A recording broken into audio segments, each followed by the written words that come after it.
કચ્છી ગુજરાતી સરતામાના ચેનલમાં આપણું હાર્દિક સ્વાગત છે।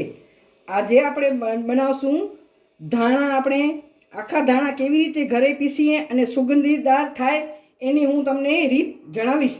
તો એના માટે મેં અડધો કિલો આ આખા ધાણા લીધા છે, 1 વાટકી આ જીરું છે, 3 આ બાંદિયા છે, 5-6 લવિંગ છે। તમને પસંદ હોય એ પ્રમાણે મીઠો લીમડો લેવાનો। આ મીઠા લીમડાને મેં ધોઈ કોરો કરી અને એને પાંદડા કાઢી લીધા છે। હવે આપણે એને કેવી રીતે આપણે બનાવીએ તે હું જણાવીશ તમને।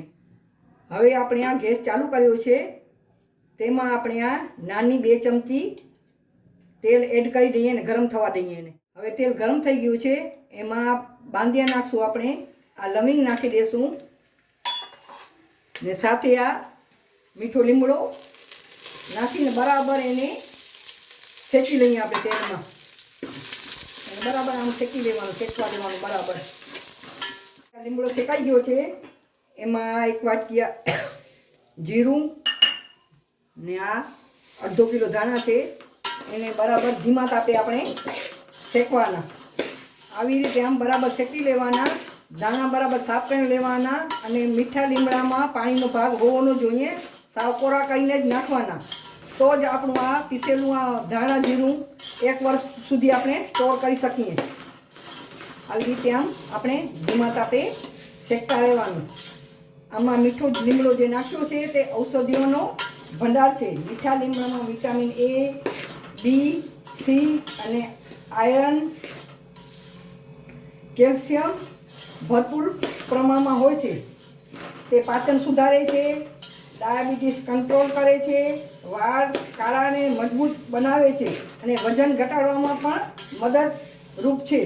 તેમાં રહેલા એન્ટીઓક્સિડન્ટ્સ ત્વચાને ચમકદાર બનાવે છે અને લીવરને સ્વસ્થ રાખે છે। તો આવી રીતે આપણે લીમડાના પાંદડામાં રાખીએ તો આ પાંદડા વેસ્ટ જાય નહીં અને એનો આપણે ભરપૂર પ્રમાણમાં ઉપયોગ કરી શકીએ।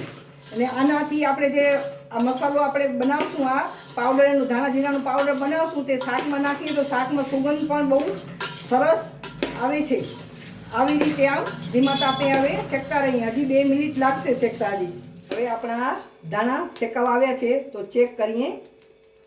આ હાથમાં લીમડો લઈએ છીએ તો આમ તૂટી જાય છે, ધાણા પણ આમ તૂટી જાય છે એટલે શેકાઈ ગયા છે।